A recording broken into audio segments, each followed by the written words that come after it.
Washington, D.C., February of 2025.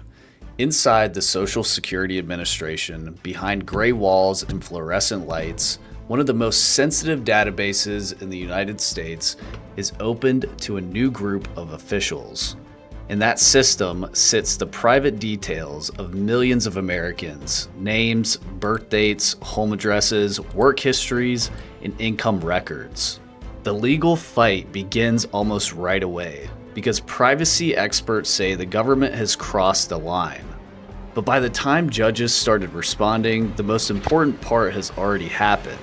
The data has already moved. That moment matters because it shows how power really works. It doesn't need to knock on your door or shine a light in your face before it starts shaping your life.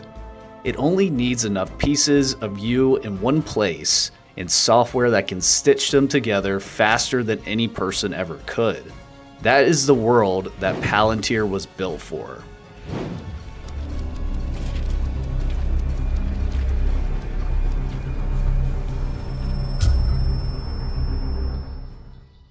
Most people know the name, but not the function. Big data sounds dry, almost harmless, like charts on a screen or spreadsheets buried inside an office. What Palantir actually does is more serious than that. It takes the scattered pieces of a person's life and turns them into one readable picture. That changes everything, because scattered information creates friction. A tax record in one database, a health file in another, a travel history somewhere else.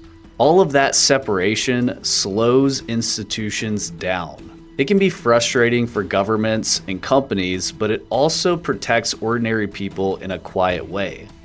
When no one sees everything at once, judgments take longer, actions take longer. There is room for hesitation, and Palantir removes that hesitation. If you like this video so far, make sure you subscribe to my channel. Now back to the video. The company was founded in 2003 by Peter Thiel, Alex Karp, Joe Longsdale, and Stephen Cohen, and early backing came from the In-Q-Tel, the CIA's venture arm. That detail matters because it tells you what kind of company this was from the beginning. Palantir was never built like a normal startup, chasing convenience or entertainment. It was built to make messy reality legible to institutions that deal in power. Its first major project, Gotham, helped analysts pull together surveillance, financial activity, communications, travel patterns, and field reports. In a narrow case, that sounds useful. If you're trying to find a terror network or track a criminal operation, seeing hidden links quickly can matter. But once that capability exists, it doesn't stay in one corner of the government for long. The same logic that helps intelligence agencies map suspects can help police map neighborhoods. It can help immigration authorities connect family members. It can help militaries connect targets. Once institutions see that a system can speed up one kind of decision, they start imagining all the others. That is how Palantir spread. It moved from the FBI, the NSA, military operations, ICE, border systems, and local police departments. Then it spread further into hospitals, supply chains, energy companies, financial institutions, and foreign governments. In Britain, it became deeply involved in the NHS. In industry, companies like Airbus and BP used it to organize operations and make decisions in real time. That expansion followed a simple pattern. Wherever information was scattered, Palantir offered to unify it. Once organizations accepted that offer, the software stopped being a tool sitting off to the side and became part of the machinery itself. That became even clearer with Foundry. Gotham was built for intelligence and law enforcement, but Foundry carried the same logic into business and public administration. A company could pour in reports, spreadsheets, inventory systems, supply chains, and operations data, then let the platform build a working model of whole organization. At first glance, that sounds like efficiency, and it is, but efficiency is not neutral. Once a hospital can sort patterns faster, it can also classify them faster. Once a police department can map incidents faster, it can focus suspicion faster. Once an immigration agency can connect records faster, it can enforce faster. The software does not invent the mission, but it sharpens it. That is where the fear stops being abstract. Most people think surveillance is the dangerous part. Cameras on corners, databases full of names, systems that watch. But watching is only the beginning.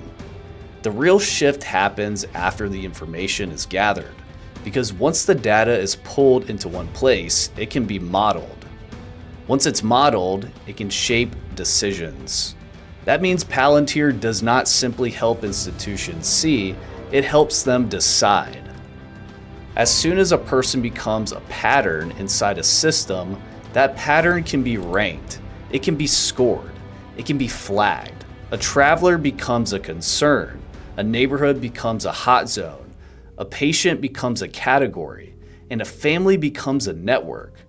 The person affected may never understand how the judgment was made. They only feel the result. Extra scrutiny, a denial, a delay, a route that suddenly closes in front of them. That is why the opening scene matters. The person sitting in a hard chair under buzzing fluorescent lights does not need to understand the chain of decisions that brought them there. The software has already done its job. The model was built before they walked into the room. Now that process is speeding up again because Palantir is moving deeper into AI.